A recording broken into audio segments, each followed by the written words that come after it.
Hello everyone, welcome to Teaching Languages Online. My name is Dave and this is my channel about not just teaching English online or any language online, but also if you're interested in teaching abroad.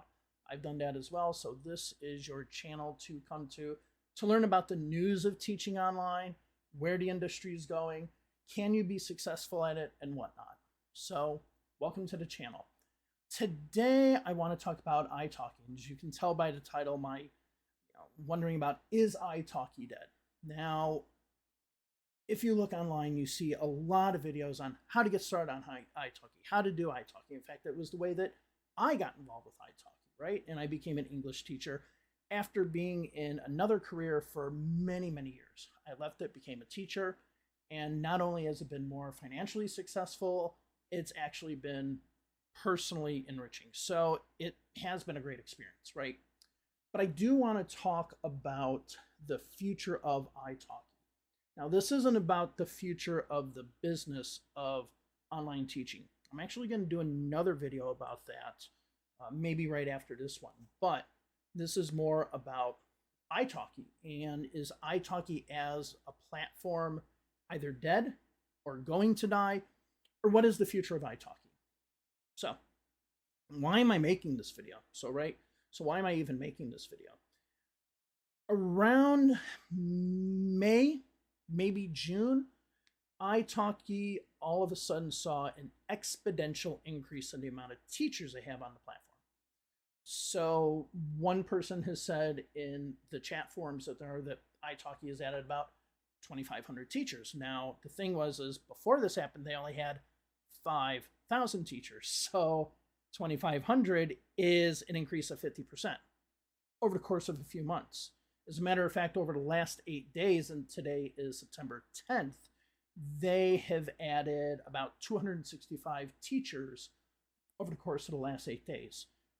They're adding more and more and more teachers, but it doesn't seem as more and more students are coming to the platform. So they obviously made some decision to say, listen, we want to be the McDonald's of English teaching, right? Or language teaching overall.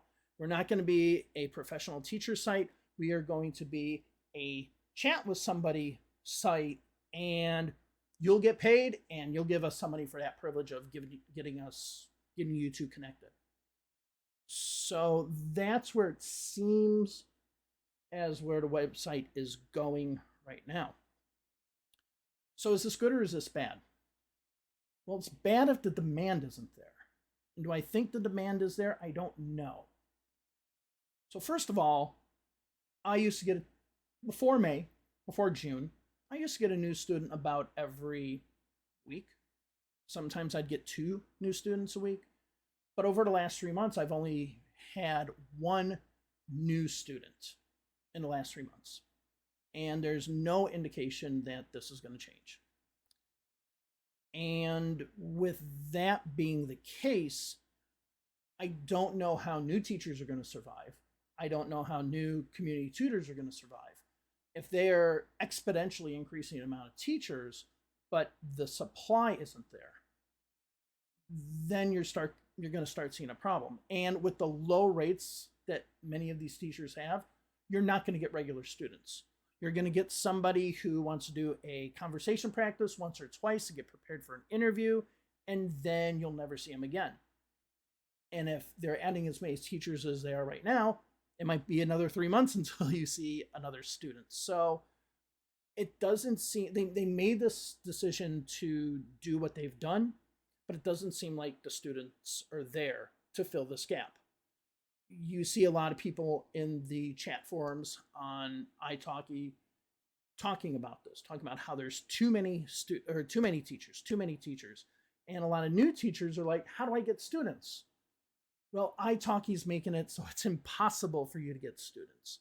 So this is actually a huge problem right now. Hopefully italki fixes it, but I don't think they think of the teacher when they make their decisions. And fair enough, they have their business model, they can do what they want to do. But it's not more about, I'm a teacher, how do I feel? It's more about the practicality of it. So italki hires you as a teacher. and they say to you, okay, you have to, in order for you to be high up on on the search engine, you need to have open availability, you need to have cheap rates, and you need to be active on the platform. They also say other stuff like be involved with the community, like rooms or something like that. That doesn't do anything. Anyway, they say do all these things. They say give up your life. Say that you have 50 hours a week.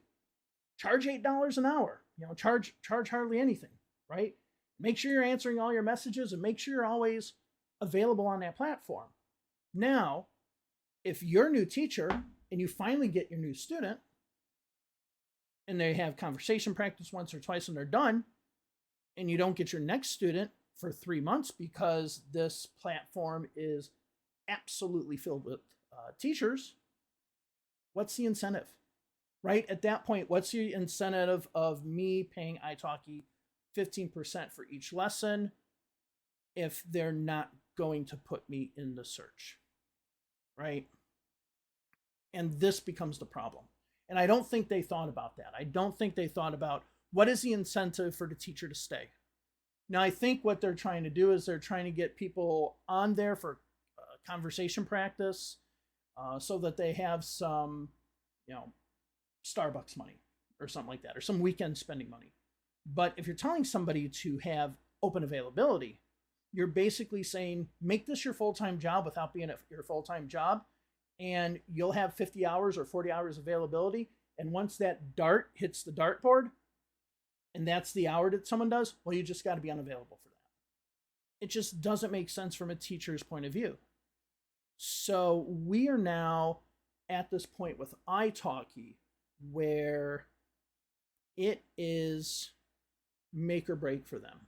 And I just believe that the direction that they're going right now is not a smart direction, right?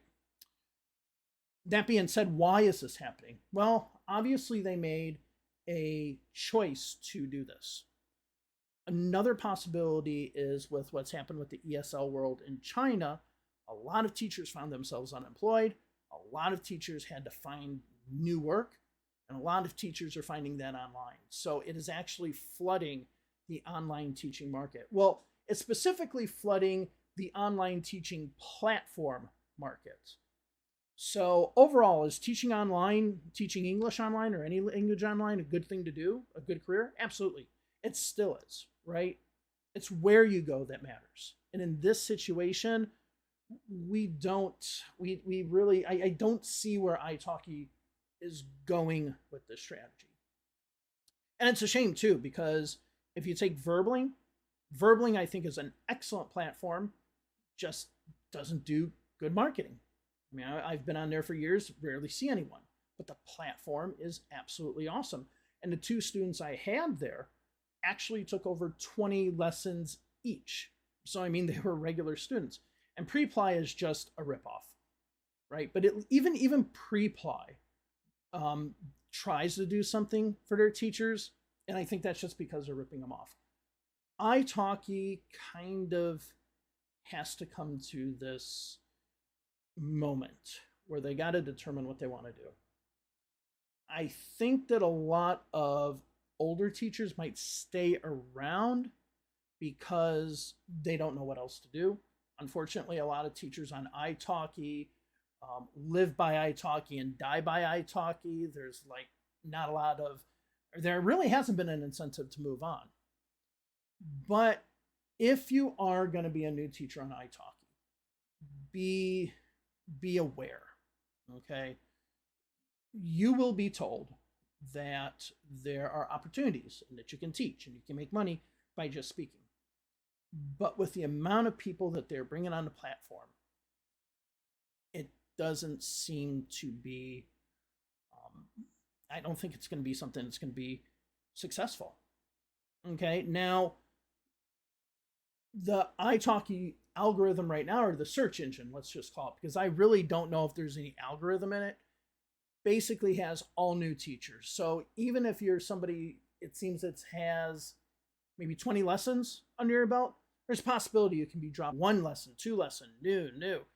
And then when you open up to, let's say, 40 teachers or or 60 teachers, you see some with a lot more lessons. In the top 100, you always see the same 2 teachers who have been on Italki forever, and they're always in the top 100, which shows me that it's not an algorithm. It isn't random. They're making some decision to determine who is at the front of the platform and who isn't, right? So if you're going to go on iTalk, you really need to ask yourself, is this the best way? Now, is it a good way to start off? Yes. Or at least it was. Because right now, if you become a new teacher, I'm not 100% sure how likely you are to get a student. I mean, that's just what it comes down to, right? I think right now is the best time to, if you're looking to get your feet wet in teaching, maybe something like pre-apply, even though they really screw you on the commission, maybe something like pre-apply is a better option for you. But Verbling is a good option. Again, their marketing isn't that great. But I think right now you can have as much success on Verbling as you can have on Italki. I just don't see the future of Italki if they continue this route. So I just want to do a video about, is Italki dead? Is the platform dead? I think it's dying. I think it's dying. I don't think it's going to survive these new choices that they've made. Now, again, do I think online teaching is dead? No, not at all. I'm doing quite well right now, and I'm really happy. Today's my day off, and I decided, I'm going to go ahead and do a little bit of a video. But overall, on Italki, doing your start on that platform, it might be dead, right? So I recommend, before you delve into Italki, of course, it could be one of the options you have. Don't just apply for Italki. Apply for Verbling. Apply for pre-apply. Apply for any other places where you can teach, right? Because you need to diversify your portfolio. When I first started on Verbling, on Italki, I also had a Verbling account. Okay, so I was getting students from both. And, it's really important to be able to diversify and get as much as you can. All right, so that's all I'm going to do. I'm going to hopefully do an update in a few. Go ahead and subscribe if you want to learn a little bit more about the online English teaching or just language teaching industry, as well as ESL industry throughout the world, because I used to teach in Russia as well. Great. Thank you very much. Go to my Medium page. You probably maybe got here because you saw me on Medium. I'll be writing on there as well. But thank you very much. And I hope that this video helps you. And I'm looking forward to making more videos that will help you in the future, and that we can maybe discuss the ESL world or the online teaching world. So thank you very much. Have a wonderful day. Bye-bye.